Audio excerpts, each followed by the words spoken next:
Nah, berikutnya kita akan membicarakan terkait pasca tarik. Nah, pasca berarti setelah ya. Jadi, proses penarikan dilakukan setelah pengecoran. Nah, biasanya digunakan pada tipe-tipe beton pracetak yang tujuannya khusus. Jadi bukan yang dicetak dalam unit yang banyak dan serupa seperti yang dibicarakan tadi, misalkan bantalan rel kereta api, kemudian slab beton yang kecil-kecil gitu. Jadi ini lebih ke penggunaan khusus, artinya misalkan untuk jembatan ya. Jembatan itu kan bentangannya tidak sama. Jadi ada yang bentangan 30, ada yang bentangan 40, ada yang bentangan 33, ada yang 37 dan lain sebagainya. Nah, kalau itu butuh beton prategang, artinya tidak bisa pabrik itu membuat dengan unit yang banyak gitu kan. Jadi ada jumlah-jumlah yang khusus, yang cetakannya itu nggak sama gitu. Jadi pemakaiannya kebanyakan untuk jembatan. Jadi pada girder I, kemudian box girder dan lain sebagainya. Nah, tipe tendon yang lurus itu tidak efektif untuk dimensi beton yang besar. Jadi kalau adik-adik lihat balok-balok gedung dengan balok-balok jembatan itu beda ya dia ukurannya. Kalau balok di gedung itu jarang yang sampai 1 meter, itu jarang. Paling 70-80 itu udah besar sekali. Sedangkan kalau kita lihat di jembatan itu ukuran 1 meter itu biasa, bahkan lebih dari 1 meter itu ukuran yang biasa gitu loh. Jadi itu bedanya. Ketika dipakai untuk dimensi beton yang besar, kalau ada ingat tadi untuk yang tipe pretension itu pemakaian pada tendon yang lurus. Tapi kalau dimensi betonnya besar, tinggi, itu sudah tidak efektif lagi. Jadi dipakai yang bentuk-bentuk yang curve. Kemudian biasanya melibatkan proses grouting. Grouting itu apa? Grouting adalah proses penyuntikan beton, injeksi beton. Jadi, oke, nanti saya ceritakan terkait grouting ini, ada bagiannya sendiri. Nah, pada prinsipnya beton ini dibiarkan mengeras terlebih dahulu, tapi dengan disiapkan lintasan tendonnya. Kemudian setelah beton mengeras dilakukan stressing. Jadi pembuatannya adalah betonnya dulu, Dek.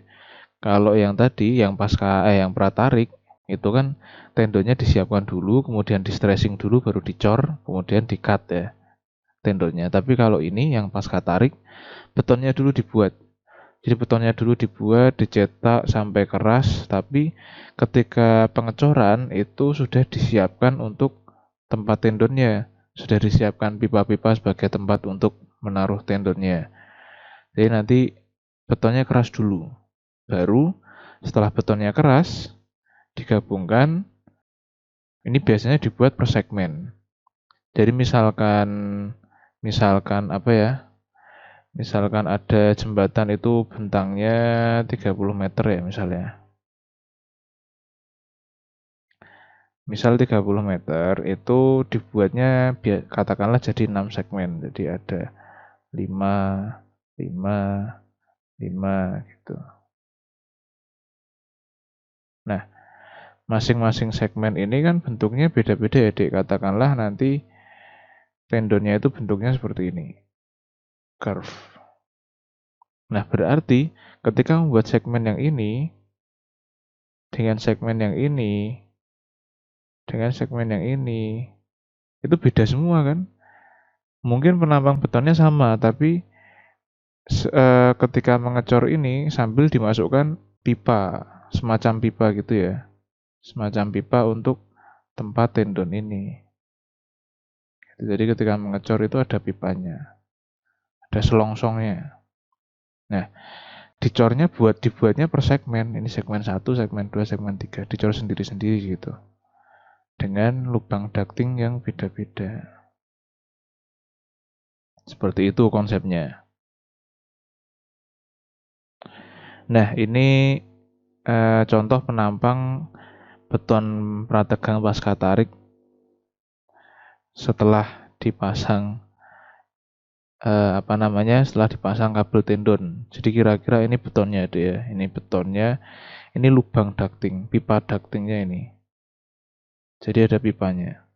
Ada pipa ductingnya, Kemudian tendonnya dimasukkan ke sini. Nah, ini kan masih ada ruang bebas ya. Jadi tendonnya kan masih lepas ya, masih loose gitu loh.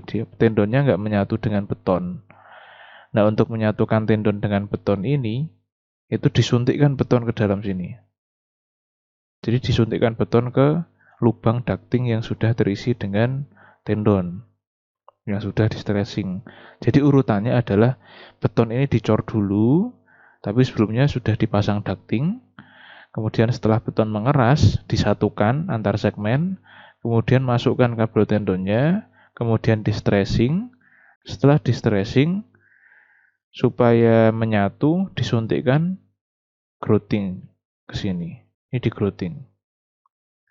Kemudian setelah penuh, beton groutingnya sudah penuh terisi ke sini, maka tidak ada udara lagi. Jadi beton yang luar menyatu dengan ducting, ducting menyatu dengan beton grouting menyatu dengan kabel tendon. Jadi satu kesatuan sudah menjadi seperti ini, gitu.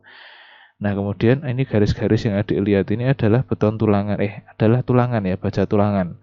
Jadi baja tulangan tetap diperlukan pada beton prategang untuk mempertahankan bentuknya. Salah satunya itu fungsinya. Nah, salah duanya, salah tiganya apa nanti kita bahas belakangan.